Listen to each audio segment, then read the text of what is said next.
નમસ્કાર, ભવિષ્ય દર્શન કાર્યક્રમ સાથે હું આપની સાથે જુહી। જે રીતે દરરોજ આપણે અલગ અલગ વિષયો પર ચર્ચા કરી છે ભવિષ્ય દર્શન કાર્યક્રમમાં, આ સાથે જાણીએ છીએ 12 રાશિઓનું રાશિફળ। એ સિવાય આપને પણ મૂંઝવતા કોઈ પ્રશ્ન હોય તો અમારી ટીવી સ્ક્રીન પર આપેલા નંબર પર આપ અમને કોલ કરી શકો છો। અને આ જ બાબતે વાતચીત કરવા માટે અમારી સાથે સ્ટુડિયોમાં ઉપસ્થિત છે જાણીતા જ્યોતિષાચાર્ય મયુરભાઈ જાની। મયુરભાઈ, સ્વાગત છે આપનું અમારા કાર્યક્રમમાં। ધન્યવાદ। શરૂઆત કરીએ પંચાંગથી। શું કહે છે આજનું પંચાંગ? લંબોદર નમસ્તુભ્યમ સતત મોદક પ્રિય નિર્વિઘ્નમ કુરુ મે દેવ સર્વ કાર્યેષુ સર્વદા। ભગવાન ગણેશની વંદના સાથે સર્વદર્શક મિત્રોને મારા જય ગણેશ।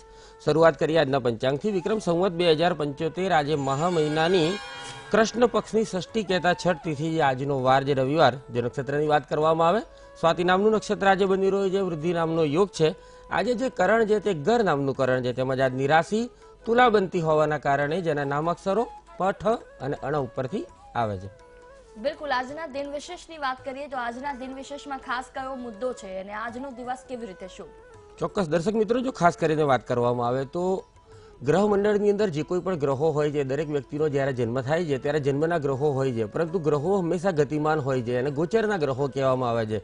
એટલે કે ગોચરની અંદર હંમેશા ગ્રહો એક પછી એક રાશિ બદલતા હોય છે અને એ રાશિઓ બદલીને એક રાશિમાં રહેવાનો દરેક ગ્રહનો એક નિશ્ચિત સમયગાળો હોય છે। જેમ કે સૂર્ય એક મહિના માટે એક રાશિની અંદર રહેતો હોય, એ રીતે જોવા જઈએ તો શનિ એક રાશિની અંદર 2.5 વર્ષ સુધી રહેશે। તો એ જ રીતે વાત કરવામાં આવે તો આજે ગ્રહ મંડળની અંદર જે ખૂબ જ મહત્વનો ગ્રહ છે એવા શુક્ર ગ્રહ, જે અત્યારના સમયની અંદર ખૂબ અગત્યનો માનવામાં આવે છે, એવો શુક્ર ગ્રહ આજે ધન રાશિની અંદરથી પોતાની મિત્રની રાશિની અંદર એટલે કે મકર રાશિની અંદર જ્યારે પ્રવેશ કરી રહ્યો છે, ત્યારે શુક્ર ગ્રહની જો ખાસ વાત કરવામાં આવે તો જીવનની અંદર મહત્વની દરેક પ્રકારની જે ભૌતિકતાવાદી વસ્તુઓ છે તેનો કારક ખાસ જ્યોતિષની અંદર શુક્રને કહ્યો છે। રૂપ, સૌંદર્ય, આકર્ષણ, સંબંધ, એની સાથે સાથે ધન, વૈભવ, સુખ, તેજ, લશ્કર, સંમોહન, આવી જીવનમાં દરેક પ્રકારની જે મહત્વની બાબતો રહેલી છે એ તમામ બાબતો આપનાર જો કોઈ ગ્રહ હોય તો માત્ર ને માત્ર એ શુક્રને માનવામાં આવે છે। જો શુક્ર ખૂબ જ સારો હોય જે વ્યક્તિઓનો શુક્ર, કારણ કે ઘણી બધી ટેકનિકલ વસ્તુઓ દર્શક મિત્રો ના સમજી શકે, પરંતુ આપણે જો સરળ ભાષાની અંદર સમજાવવાનો પ્રયાસ કરું તો આપના સંબંધો જો કોઈની સાથે લાંબો સમય માટે ના રહેતા હોય તો સમજી લેવાનું કે આપનો શુક્ર ખરાબ છે। જો આપ કોઈની સાથે સંબંધો ખૂબ સારી રીતે માણી શકતા હોય અથવા તો આપના સંબંધો વર્ષો વર્ષ સારી રીતે રહી શકતા હોય તો સમજ કે આપણી કુંડળીની અંદર શુક્ર હંમેશા ઉત્તમ પ્રકારનું ફળ આપે છે। આપની આસપાસ હંમેશા સારા વ્યક્તિઓ, સારા સંસ્કારો, સારા કેરેક્ટરની વ્યક્તિઓનું ગ્રુપ જો જોડાયેલું રહેતું હોય તો સમજવું કે આપનો શુક્ર ખૂબ જ સારો છે। પરંતુ એનાથી વિપરીત વ્યસની વ્યક્તિઓ જે કોઈ પણ વ્યક્તિઓ કેરેક્ટરલેસ વ્યક્તિઓ હોય, એવા વ્યક્તિઓનો સમૂહ જો આપની આસપાસ જોડાયેલો રહેતો હોય તો આપણે સમજી લેવું કે આપણી કુંડળીની અંદર શુક્ર ક્યાંક ને ક્યાંક વિપરીત પ્રકારના ફળો આપી રહ્યો છે। અને આજના દિવસ માટે જો વાત કરવામાં આવે તો શુક્ર જ્યારે મકર રાશિની અંદર પ્રવેશ કરી રહ્યો છે ત્યારે મેષ રાશિવાળા વ્યક્તિઓ, વૃષભ રાશિવાળા વ્યક્તિઓ અને કન્યા રાશિવાળા વ્યક્તિઓ, આવા જે વ્યક્તિઓ છે એ વ્યક્તિઓ માટે ચોક્કસ આ શુક્રનું જે ભ્રમણ છે એ ખૂબ જ ઉત્તમ પ્રકારના ફળો આપનારું બનતું હોય છે। શુક્ર કુંડળીની અંદર જો નિર્બળ બનતો હોય તો દરેક વ્યક્તિ જીવનની અંદર સારો એવો વૈભવ વગેરે ક્યારેય પ્રાપ્ત કરી શકતા હોતા નથી। શુક્ર જ્યારે કુંડળીની અંદર અશુભ બનતો હોય, જન્મનો શુક્ર જો અશુભ બનતો હોય તો શુક્રનું ઉપરત્ન ઓપેલ હંમેશા જમણા હાથની ત્રીજી આંગળીની અંદર ધારણ કરવાનો પ્રયાસ કરવો જોઈએ, અથવા તો ગાયના ઘીનું દાન મંદિરની અંદર કરવાથી પણ શુક્રને લગતી જે કોઈ પણ બાબતો છે એની અંદર મહત્વનો ફેરફારો થઈ શકતા હોય છે। આજના દિવસ માટે શુભાંકની જો વાત કરવામાં આવે તો 6 નો શુભાંક આજે બની રહ્યો છે। શુભ રંગ છે આજનો એ મરૂણ છે। સમય આજના દિવસ માટે જે શ્રેષ્ઠ સમય બની રહ્યો છે બપોરે 12:23 થી લઈને 13 વાગે એટલે કે 1:16 સુધી બની રહ્યો છે। આજના દિવસ માટે શુભત્વની પ્રાપ્તિ કરવા માટે ભગવાન સૂર્યનારાયણને જળ ચડાવવું જોઈએ। લાપસી અથવા તો સુખડીનો ભોગ ધરાવવાથી પણ ઉત્તમ પ્રકારના ફળોની પ્રાપ્તિ થઈ શકશે। સંભવ હોય ત્યાં સુધી તાંબાનું દાન કરવાનું આજના દિવસ માટે નિષેધ કરવું જોઈએ। રીમ આદિત્યાય નમઃ મંત્રનો જાપ કરવાથી પણ ચોક્કસ આજે ઉત્તમ પ્રકારના ફળોની પ્રાપ્તિ થઈ શકશે। ગોળ અને ભાખરીનો લાડુ બનાવીને જો ગરીબ વ્યક્તિઓને અથવા તો વૃદ્ધ વ્યક્તિઓને આપશો તો પણ ચોક્કસ આજનો દિવસ આપનો ઉત્તમ પસાર થાય તેવી સંભાવનાઓ બની રહી છે। બિલકુલ, વાત કરીએ પ્રથમ 3 રાશિફળની, મેષ, વૃષભ અને મિથુન, તેનું રાશિફળ શું કહે છે? વાત કરીએ રાશિમંડળની પ્રથમ રાશિ મેષ રાશિના જાતકો વિશે। સંભવ છે આજના દિવસ માટે થોડો ઘણો કામકાજની અંદર ઉચાટ રહેવાની સંભાવનાઓ બની રહી છે। ઉશ્કેરાટના કારણે ક્યાંક વાણી દોષ ના થાય તે બાબતની કાળજી રાખવાની જરૂરિયાત આજના દિવસ માટે આપણી કુંડળી ઉપરથી બની રહેશે। વિવાદિત કાર્યોથી સંભવ હોય ત્યાં સુધી પોતાની જાતને દૂર રાખવાનો પ્રયાસ આપણે કરવો જોઈએ। સ્વાસ્થ્ય સંબંધિત બાબતો માટે દિવસ થોડો ઘણો નકારાત્મક બનતો હોવાના કારણે પોતાની તબિયતની પણ વિશિષ્ટ પ્રકારે આજના દિવસ માટે કાળજી રાખવાની જરૂરિયાત બની રહી છે। વાત કરીએ રાશિમંડળની બીજી રાશિ વૃષભ રાશિના જાતકો વિશે સંભવ છે કે થોડી ઘણી માનસિક ચિંતાઓથી દિવસ ઘેરાયેલો રહી શકશે. પતિ અને પત્નીના વિચારોની અંદર કદાચ થોડી ઘણી અસમાનતાઓ આવે તેવી પણ સંભાવનાઓ બની રહી છે. કામકાજની અંદર સંભવ છે આપણે થોડો ઘણો ઓછો સહયોગ પ્રાપ્ત થઈ શકે છે.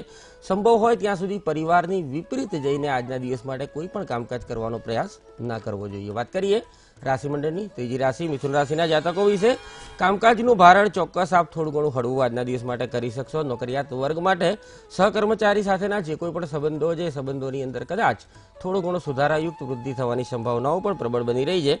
નાના સાથીઓ આપની સાથે કામ કરતા જે કોઈ હોય તેમના દ્વારા થોડું ઘણું સંભાળવાની જરૂરિયાત બની રહી છે. સંતાનોને લગતા પ્રશ્નોની અંદર કદાચ સંભવ છે કે થોડી ઘણી હળવાશની સંભાવનાઓ આજના દિવસ માટે બની રહી છે. બિલકુલ વાત કરીએ તો એક કોલર જોડા છે મારી સાથે આણંદથી વર્ષાબેન. સ્વાગત છે આપનું. જેને પર લઈને પ્રશ્ન હોય તેમની જન્મ તારીખ. હેલો હેલો, જય ગણેશ મયુરભાઈ. જય ગણેશ. બોલો બોલો. હા, અમારા દીકરાનો પ્રશ્ન છે મયુરભાઈ. જી. એની જન્મ તારીખ છે 13/10/99, જન્મ સમય બપોરે 3 થી 3:30 અને જન્મ સ્થળ આણંદ. પ્રશ્ન છે કે મારો બાબો સરકારી નોકરીની પરીક્ષા માટે 2 માર્ક્સ માટે રહી ગયો છે, તો એના નસીબમાં સરકારી નોકરી નહીં હોય? જી બિલકુલ, ચોક્કસ સરકારી નોકરી અંગેનો આપનો પ્રશ્ન છે. સામાન્ય રીતે કુંડળીની અંદર સૂર્યની સ્થિતિ, દસમ ભાવની સ્થિતિ, છઠ્ઠા ભાવની સ્થિતિ તેમજ રાહુની સ્થિતિ જો બળવાન થતી હોય તો વ્યક્તિને હંમેશા સરકારી નોકરી પ્રાપ્ત થતી હોય છે. મકર લગ્નની કુંડળી છે. આ કુંડળીની અંદર મકર લગ્નમાં ક્યારેય સૂર્ય ઉત્તમ પ્રકારના ફળ ના આપે, અષ્ટમેશ બનતો હોય છે. પરંતુ આમ છતાંય સૂર્યની સ્થિતિ જે છે એ કુંડળીની અંદર ચોક્કસ નવમ ભાવની અંદર ઉત્તમ પ્રકારે બની રહી છે. અત્યારે હાલ નજીકનો જે સમયગાળો છે તેમાં તેઓ બુધની મહાદશામાંથી પસાર થઈ રહ્યા છે. મકર લગ્નમાં બુધ ચોક્કસ ઉત્તમ પ્રકારના ફળો આપે છે. આપના જે પ્રયત્નો છે એ પ્રયત્નોને ચાલુ રાખો, સારી એવી સફળતાઓ મળવાની સંભાવનાઓ ખૂબ જ નજીકના સમયગાળાની અંદર ઉત્તમ પ્રકારે બની રહી છે. જો લગ્ન માટે કોઈ પણ પ્રકારની ઉતાવળ ના હોય તો સરકારી નોકરીની પ્રાપ્તિ માટે ટેમ્પરરી થોડાક સમય માટે બુધનું રત્ન પન્ના જમણા હાથની ત્રીજી આંગળીની અંદર ધારણ કરાવવાનો પ્રયાસ કરો, સારી સફળતા મળશે.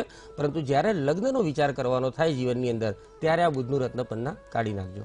બિલકુલ. રાજકોટથી જોડા છે રાજેશભાઈ. સ્વાગત છે આપનું. જેને પર લઈને પ્રશ્ન હોય તેમની જન્મ તારીખ. મારા પુત્રના વિશે પૂછવાનું છે. એનું જન્મ તારીખ છે 6/12/93, સમય સવારે 7:55, જન્મ સ્થળ રાજકોટ. જી, શું પ્રશ્ન છે? એમના લગ્ન માટે વાત થઈને ક્યાંય આગળ થતું નથી એટલા માટે પૂછવાનું છે. બિલકુલ, લગ્ન અંગેનો પ્રશ્ન છે અને ચોક્કસ કુંડળીની અંદર જોઈ પણ શકાય છે કે લગ્ન જીવન માટે આ કુંડળી થોડી ઘણી મુશ્કેલીવાળી પણ બની રહી છે. વૃશ્ચિક લગ્નની કુંડળી છે. લગ્ન સ્થાનની અંદર જ મંગળ, સૂર્ય, બુધ, શુક્ર અને રાહુ જેવા ગ્રહો એટલે કે 5 ગ્રહોનો સંયોગ લગ્ન સ્થાનની અંદર બની રહ્યો છે. 4 કે તેથી વધુ ગ્રહો જ્યારે એક ભાવની અંદર બનતા હોય ત્યારે પ્રવજ્યા નામનો યોગ બનતો હોય છે. પ્રવજ્યા યોગ મોટાભાગે સાધુ સંન્યાસીઓની કુંડળીમાં જોવા મળતો હોય છે. પરંતુ સામાન્ય ભાષાની અંદર આપણે કહીએ તો જેની પણ કુંડળીમાં પ્રવજ્યા યોગ બનતો હોય તેવા વ્યક્તિઓને સાંસારિક સુખો હંમેશા જીવનની અંદર ખૂબ જ વિલંબથી પ્રાપ્ત થતા હોય છે. સપ્તમ ભાવની અંદર કેતુની ઉપસ્થિતિ, સપ્તમેશ તરીકે શુક્રની સ્થિતિ રાહુની સાથે એટલે લગ્ન માટે ખૂબ જ વિલંબ થાય તેવી સંભાવનાઓ છે. 25 વર્ષ અને 2 મહિના જેવો સમય એમની ઉંમર અત્યારે થઈ રહી છે. મારી દ્રષ્ટિએ હજુ નજીકના સમયગાળાની અંદર આ કુંડળીની અંદર લગ્ન યોગ પ્રબળ નથી બની રહ્યા. જો એપ્રિલ મે ની અંદર લગ્ન સંબંધિત મહત્વના નિર્ણયો લેવાય તો ઠીક છે. જો એ સમયગાળો નીકળી જાય તો કદાચ હજુ 1.5 થી 2 વર્ષનો વિલંબ થઈ શકશે. લગ્ન પહેલા અર્ક વિવાહ નામની જે નિવારણ વિધિ છે એ કરાવી લેવી પણ આપણા માટે ખૂબ જ જરૂરી છે. યોગ્ય મેળાપક પછી જ લગ્ન કરવાનો પ્રયાસ કરજો, અન્યથા લગ્ન જીવન કદાચ દુઃખી હોઈ શકે. બિલકુલ. વાત કરીએ અન્ય 3 રાશિઓની તો કર્ક, સિંહ અને કન્યા, તેનું રાશિફળ શું કહે છે આજે? વાત કરીએ રાશિમંડળની ચોથી રાશિ કર્ક રાશિના જાતકો વિશે. સંભવ હોય ત્યાં સુધી કારણ વગરના દરેક પ્રકારના વાદ વિવાદથી પોતાની જાતને આજના દિવસ માટે દૂર રાખવાનો પ્રયાસ આપે કરવો જોઈએ. ધન કરતા પરિવાર ખૂબ જ અગત્યનો છે. તે બાબતનો જેટલો વિચાર કરશો એટલો જ દિવસ વધુ યોગ્ય અને મંગલકારી આપનો પસાર થઈ શકશે. જમીન અથવા તો મકાનને લગતા જો કોઈ કામકાજથી આપ ઘેરાયેલા છો તો કદાચ ચિંતાનું વાતાવરણ જળવાયેલું રહી શકે છે. પારિવારિક પ્રશ્નોની અંદર ચોક્કસ સમસ્યાઓનું સમાધાન મળવાની સંભાવનાઓ આજના દિવસ માટે પ્રબળ બની રહી છે. વાત કરીએ રાશિમંડળની 5મી રાશિ સિંહ રાશિના જાતકો વિશે. ચિંતાઓ અને વ્યથાઓ કદાચ હળવી થવાની સંભાવનાઓ આજે પર આજના દિવસ માટે પ્રબળ બની રહી છે. છૂટક કોઈ પણ પ્રકારના વ્યવસાય સાથે જો આપ સંકળાયેલા છો તો ચોક્કસ દિવસ એકંદરે લાભકારી પણ પસાર થઈ શકશે. દલાલીને લગતા, કમિશનને લગતા, એજન્સીને લગતા કામકાજ સાથે સંકળાયેલા દરેક વ્યક્તિઓ માટે આજના દિવસ માટે ખૂબ જ લાભકારી દિવસ પસાર થાય તેવી શક્યતાઓ ગણી શકાય. સંભવ હોય ત્યાં સુધી દરેક પ્રકારની ઉતાવળનો આજે જો ત્યાગ કરશો તો કદાચ સારી એવી મંગલ કામનાઓ સાથે સૌ દિવસ રહેવાની સંભાવનાઓ પણ આપણી કુંડળી મુજબ પ્રબળ બની રહી છે. વાત કરીએ રાશિ મંડળની છઠ્ઠી રાશિ કન્યા રાશિના જાતકો વિશે. સંભવ છે કે કોઈ ધાર્મિક પ્રકારની યાત્રા થઈ શકે છે. ધર્મ કાર્ય માટે ક્યાંક ને ક્યાંક બહાર જવું પડી શકે છે. સ્નેહીજનો સાથે મુલાકાતની સંભાવનાઓ આજના દિવસ માટે કુંડળી મુજબ પ્રબળ બની રહી છે. ઉત્તમ પ્રકારનો આનંદ ચોક્કસ આપ મેળવી શકશો. ધન પ્રાપ્તિ માટે કદાચ રોજ કરતા હોય એના કરતાં થોડી ઘણી વધુ મહેનત કરવી પડે તેવી સંભાવનાઓ આજના દિવસ માટે જોઈ શકાય છે. બિલકુલ, એક કોલર જોડાશે અમારી સાથે. રમેશભાઈ કુડીનારથી સ્વાગત છે આપનું. જેને પર લઈને પ્રશ્ન હોય તેમની જન્મ તારીખ. જન્મ તારીખ છે 23 એપ્રિલ 1987. જી. સમય? જન્મ સ્થળ કોડીનાર અને સમય છે રાતના 9 વાગે. શું પ્રશ્ન છે? પ્રશ્ન સરકારી નોકરી અને લગ્ન અંગેનો છે. જી, સરકારી નોકરી અને લગ્ન અંગેનો પ્રશ્ન છે. આપની કુંડળી મુજબ જો વાત કરવામાં આવે તો વૃશ્ચિક લગ્નની કુંડળી છે. લગ્નેશ તરીકે મંગળની સ્થિતિ સપ્તમ ભાવની અંદર શત્રુ ક્ષેત્રી છે. 4 ગ્રહો શુક્ર, રાહુ, ગુરુ અને બુધ જેવા ગ્રહોની ઉપસ્થિતિ પંચમ ભાવની અંદર બની રહી છે. નીચ રાજભંગ યોગ આપણી કુંડળીની અંદર નિર્માણ પામી રહ્યો છે. નજીકના સમયગાળાની જો વાત કરવામાં આવે શનિની મહાદશામાંથી આપ પસાર થઈ રહ્યા છો. વૃશ્ચિક લગ્નમાં શનિના ફળ ક્યારે ઉત્તમ પ્રકારે હોતા નથી, ક્યારે કનિષ્ઠ પણ હોતા નથી.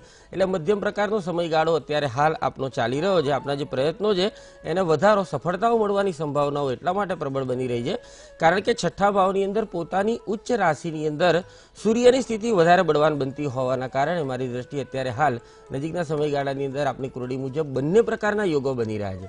લગ્ન માટેના યોગ પણ ખૂબ જ પ્રબળ બની રહ્યા છે અને સરકારી નોકરી મેળવવા માટેના યોગ પણ ખૂબ જ પ્રબળ બની રહ્યા છે. એટલે નજીકના સમયગાળામાં બંને ઘટના બને તેવી શક્યતાઓ હોવાના કારણે આપના પ્રયાસોને ચાલુ રાખો, ચોક્કસ સફળતાઓ મળશે.